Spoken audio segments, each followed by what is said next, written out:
Good morning students. Vivekananda senior secondary school Tonk से सामाजिक के अध्यापक में कक्षा 7 में अपन पढ़ रहे हैं समानता का पाठ। भारत एक लोकतंत्रीय देश है। लोकतंत्र सरकार के मुख्य तत्वों के बारे में पढ़ा, जैसे लोगों की भागीदारी, संघर्षों का शांतिपूर्ण समाधान, समानता और न्याय। समानता लोकतंत्र की मुख्य विशेषता इनकी कार्यप्रणाली के सभी पहलुओं को प्रभावित करती है। इस अध्याय में आप समानता के बारे में और अधिक जानेंगे। यह क्या है, लोकतंत्र के लिए आवश्यक है, क्यों है, और भारत में सब समान है या नहीं। हम कांता की कहानी से चर्चा प्रारंभ करते हैं। चुनाव के दिन कांता और उसकी दोस्त सुजाता वोट डालने की बारी का इंतजार कर रही। कितनी अच्छी बात है ना सुजाता, कि हम सब अपने देश के समान नागरिक के रूप में वोट डाल सकते हैं। जैन साहब भी हमारे साथ इसी लाइन में खड़े हैं। हाँ बिल्कुल। चल कांता, अब तेरी बारी आई। मैं तो उसे वोट दूंगी जिसने हमारे मोहल्ले में पानी की पाइपलाइन लाने का वादा किया है। कुछ देर बाद में कांता, जी नमस्ते साहब।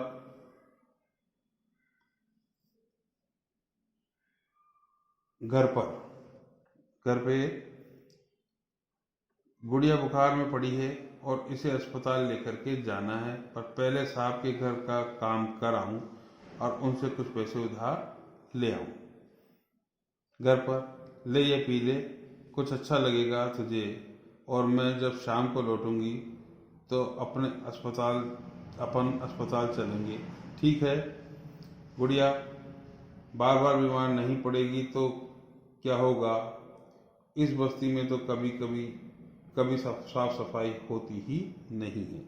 ये एक चुनाव का दिया गया सीन है, जिसमें वोटर्स खड़े हैं, जिनमें एक छोटे लाल जी किसान हैं, मंजीत कौर एक शिक्षिका है, तेज सिंह एक व्यापारी है, गिरीश राव एक छात्र है, कांता देवी घरेलू कामगार है, सुजाता कुमारी घरेलू कामगार है, अब्दुल रहमान कारीगर है, शबनम बानो एक गृहिणी है, ग्रेसी लेलेंग परामर्शदाता है, आइजेक लेलेंग सरकारी अधिकारी है, रुखसाना मिर्जा मीडिया कर्मी है, योगराज बेरोजगार है, अशोक जैन एक उद्योगपति है।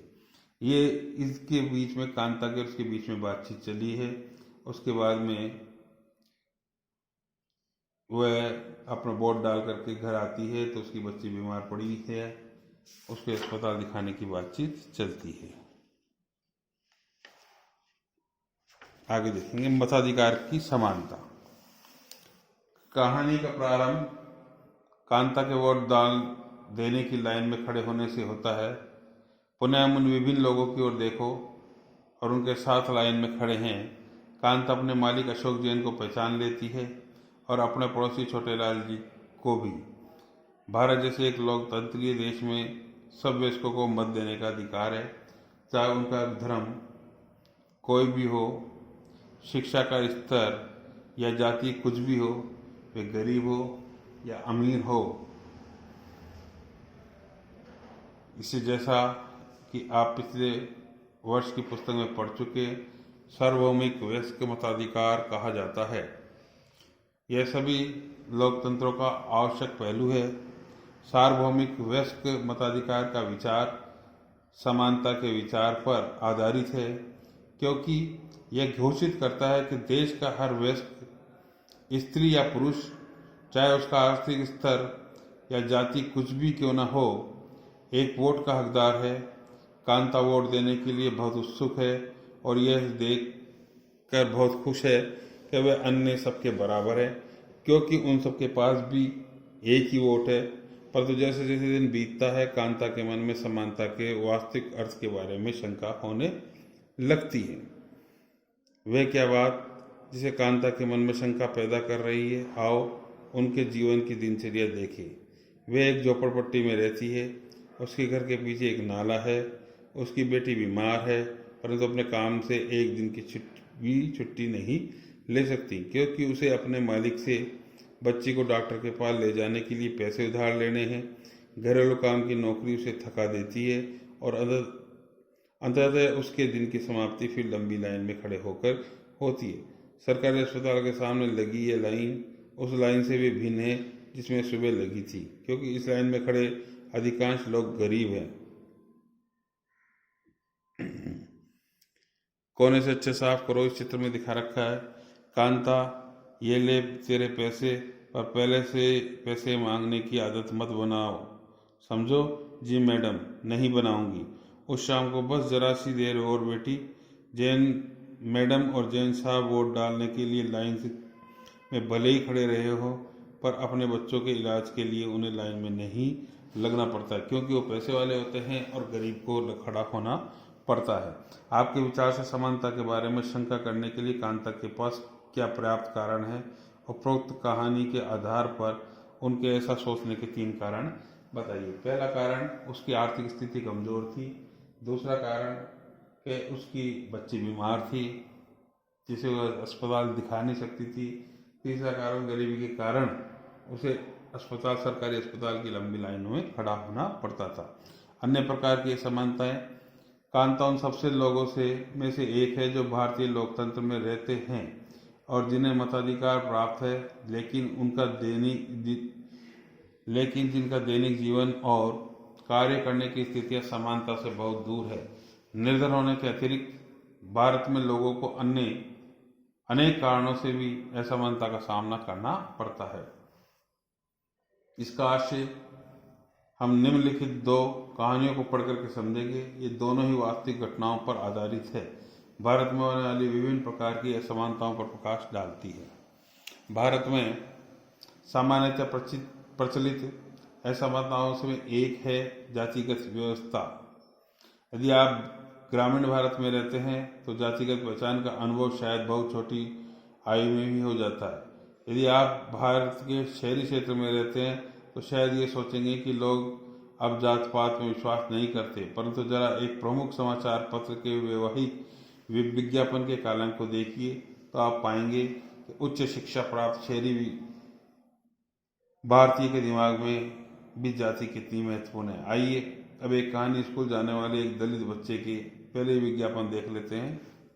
कुर्मी क्षत्रिय 26/5 BSc microbio, MSc biotech, B.Ed assistant professor private college हेतु सजातीय वर चाहिए। ब्राह्मण जिजोदिया बुंदेलखंडी ब्राह्मण ध्रुव कौशल गोत्र 30 साल 5 फीट गौरवर्ण MA 3 विषयों में एवं अन्य डिप्लोमा कोर्स करने हेतु वर चाहिए। सर्व ब्राह्मण मान्य है। इन दोनों विज्ञापन में बताया कि अपनी ही जात का वर चाहिए। तीसरा विज्ञापन देखेंगे। तोमर राजपूत, उम्र 30 साल, कद 5 feet 9 inch, mechanical engineer, Suzlon Pune हेतु सेवारत, उच्च तकनीक अर्हता प्राप्त राजपूत कन्या ही चाहिए। इसको कन्या भी चाहिए, राजपूत भी चाहिए और साथ में कमाऊ भी चाहिए। उम्र 23 साल, 5 फीट 3 इंच कद, स्लिम, गोरी, BE computer science, Chhattisgarhi Agrawal कन्या के लिए स्वजातीय मैचिंग वर चाहिए। देखिए ये तो इस घटना का था। अब देखेंगे दूसरी घटना।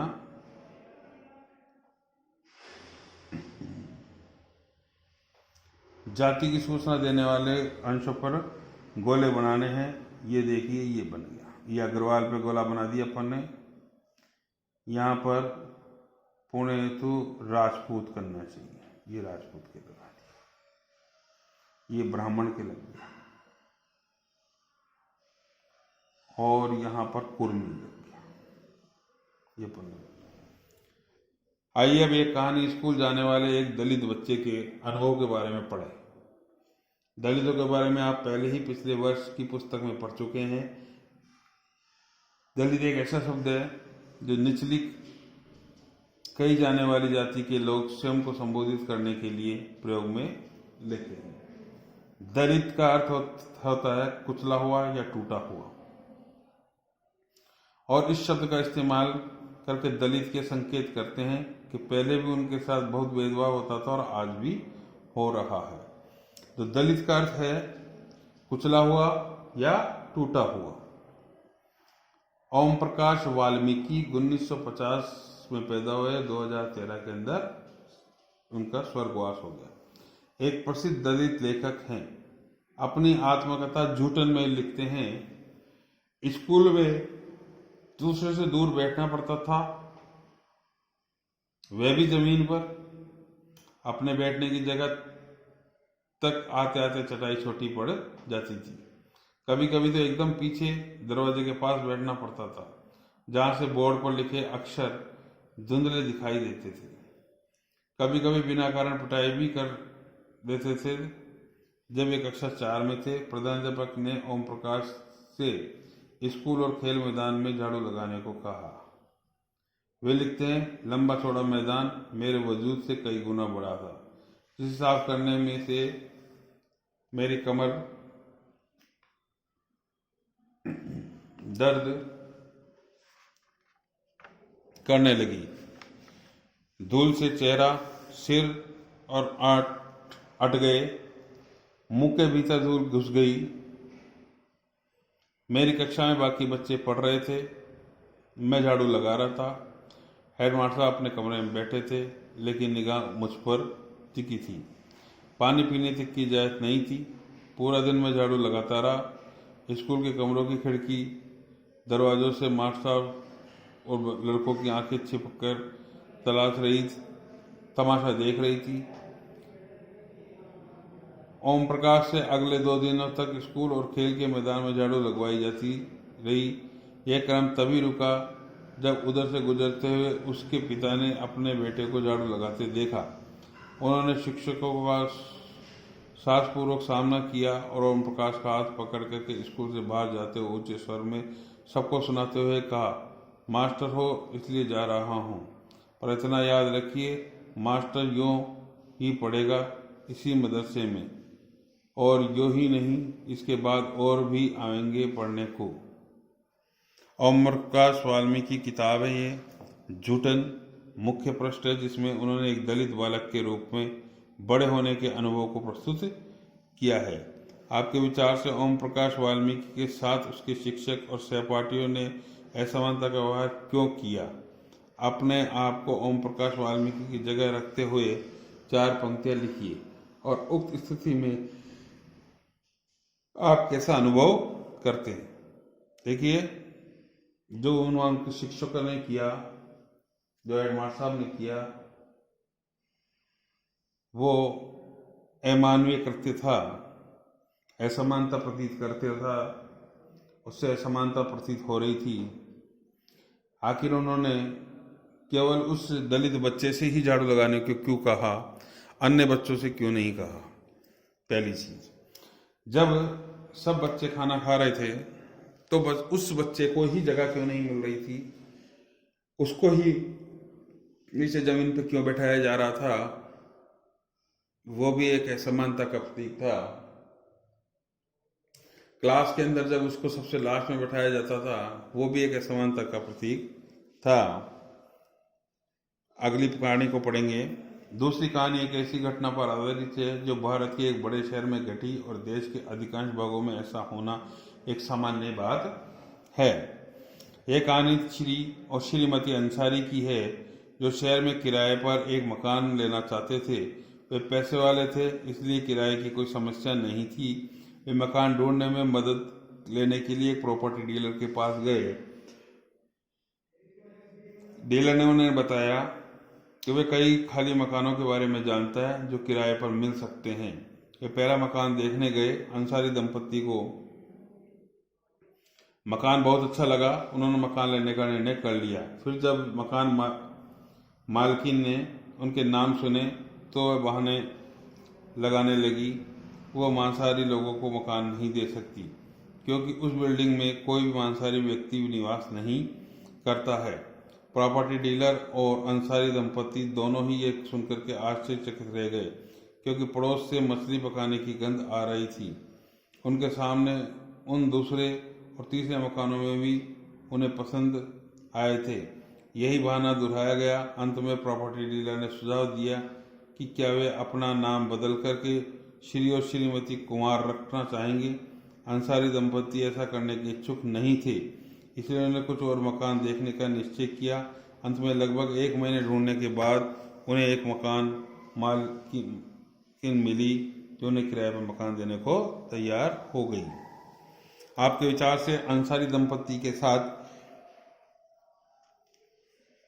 क्यों किया जा रहा था? क्योंकि वह एक अंसारी, जो भी वो क्रिश्चियन होते हैं या मुसलमान होते हैं, वो थे। आपको रहने के लिए इस जगह पर नहीं मिलती तो क्यों कि कुछ पड़ोसी आपके धर्म के कारण आपके पास नहीं रहना चाहते, तो आप क्या करते? मानवीय गरिमा का मूल्य। अगला लेंगे मानवीय गरिमा का मूल्य। इसको हम कल पढ़ेंगे बच्चों, ठीक है। इसमें से आपको ओम प्रकाश वाल्मीकि के पास उसके शिक्षक और सहपाठियों की असमानता का व्यवहार क्यों किया था, तो आपको प्रश्न बनाने का उत्तर लिखना है। उत्तर मैं बता चुका हूँ। ये प्रश्न है, ओम प्रकाश वाल्मीकि के साथ उसके शिक्षक और सहपाठियों ने असमानता का व्यवहार क्यों किया था। और अपने आप को ओम प्रकाश वाल्मीकि की जगह रखते हुए इस वक्त इसमें से देना है आपको। आपके विचार से अंसार दंपति के साथ असमानता का व्यवहार क्यों किया गया, यहाँ से लेंगे आप। प्रश्न है ये, अंसार दंपति के साथ असमानता का व्यवहार क्यों किया जा रहा था।